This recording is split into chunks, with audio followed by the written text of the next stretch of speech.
Yung mga ano guys, yung mga epal kong kapitbahay, maaga pa nagkuda. Pag lumabas daw ako guys ng bahay, mamamatay daw ako, babarilin daw ako. O nandito na nga pala ako. Yung kapitbahay naming epal sa Santa Cruz, naabot hanggang Denmark ang mata, kakamonitor kung kailan ako papatayin. Ulol mo nga pala. Putang ina mo. At kung iniisip mo nga pala na mawawala ang YouTube ko, tang ulol mo nga pala. Ulol mo. At siya nga pala, hindi daw ako lumalapas. Sa totoo lang guys, honest is, I don't want to go out all the time. Besides, I don't have money. Seconds, I don't have job. Yeah. The reason why I use my YouTube channels to have a best future. Yes. Pinaghahandaan ko guys ang aking best future sa Pilipinas.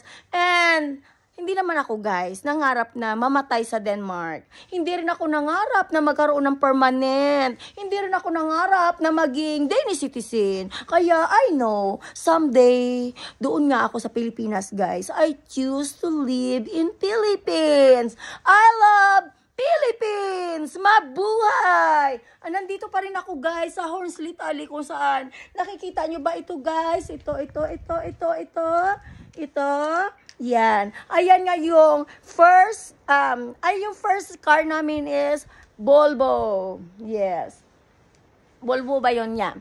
And then, ayan. Tapos ito ay Ford, yes. This is second car that we have. The first one is Mons. And, you know, this is second that, you know, Rogelia and Mons helped together to buy these cars. And this is my trailer. That's from my own money. And this house, guys, this is Rogelia and Mons and Jeanine. Half of this house is there in Tinglusning. Kaya kung sinasabi nila guys, pwede nila akong takot-takutin na mamamatay. Lo nila guys, sabihin mo sa kanila. Oo nga pala guys, kasi sa totoo lang, yun talaga ang gusto nilang gawin. Yun talaga ang gusto nilang gawin sa akin guys. Kill Rogelia for stress and then kill later. Yeah. Sa totoo lang, kapag stress ang tao sa Pilipinas, tinutulungan ka to be okay again. But forcing me to bring to the, you know, mental hospital in Iloilo, you cannot do that to me. Next time, Lost Joy, I don't need your help, okay? And if I need help, I want to go together with my sister. Yes, I trust my sister only, and don't be near to me, okay? Because you know, you're untrusted woman near to me. Yeah.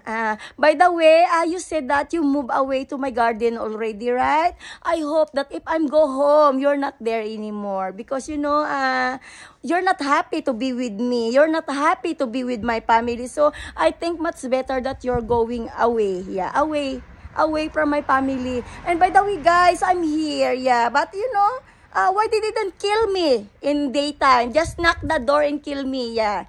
If they want to kill me. Honest is, I want to take a video if they kill me, yeah. To show to the world that Danish people is a killer, yeah.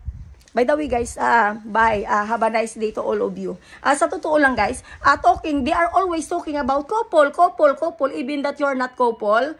They always call you couple. Nagkukumpul-kumpul sila guys sa chismis nila. Base sa kaluluan ng mga news nila.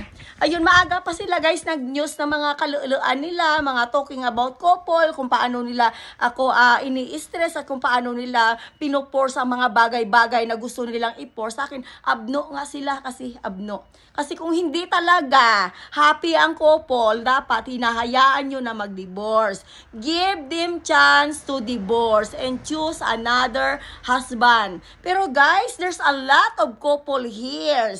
They are, you know, hiding. Hiding guys, you need to hide. You need to divorce your old husband and hide to silent mood, divorce, and find another husband. Because if you cannot do that, and then, you know, a common find out, or city hall find out that you divorce your husband without telling to, yes, they will ruin your life. The penalty is death penalty. Yeah. Grabe, worse, no? 'Di ba sa kahit sa ang mundo, hindi mo pwedeng i-force ang tao to be a good couple even that they are not perfect. Kasi guys, dito nangyari na yung couple nagpatayan. Yeah. Nagpatayan. How nice, no? Nagpatayan niya sila, guys. Ayun, nasa ano na ang isa. Na hindi ko alam kung sa impyerno o sa langit. Tapos yung lalaki, hindi ko alam kung kinulong. Kaya yun guys, ayun kasi ang hinihintay nila. Magpatayan muna ang mag-asawa.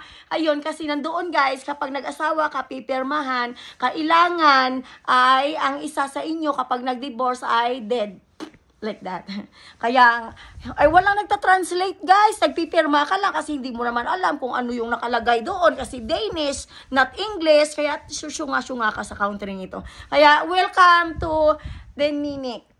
Guys, I will go out later. You know, Anis is, I miss to go out and I want to buy something kahit na konti lang. Ayun. Bye guys! Have a nice day sa inyong lahat. Kasi guys, nagkaroon ako ng 422 na free money. Ay, yung vacation money. Laki na.